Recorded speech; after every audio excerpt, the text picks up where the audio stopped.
লিটন কুমার দাস অনুশীলন করছেন কলম্বোতে leg spinner রিশাদকে নিয়ে। রিশাদের বিপক্ষে কেন লিটন বেশি অনুশীলন করছেন?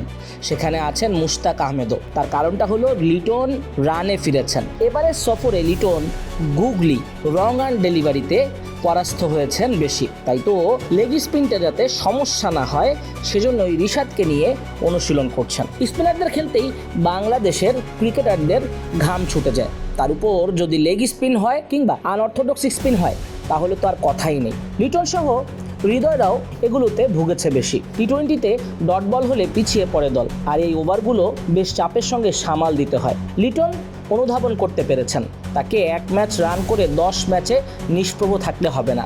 লিটন রান করা মানেই বাংলাদেশের জয় সুনিশ্চিত। তাই তো ক্যাপ্টেন লিটন বেশি ফোকাস দিচ্ছেন ব্যাটিংয়ে, বিশেষ করে লেগ স্পিনের বিপক্ষে প্রস্তুতিটা তিনি ভালোভাবেই নিতে চান।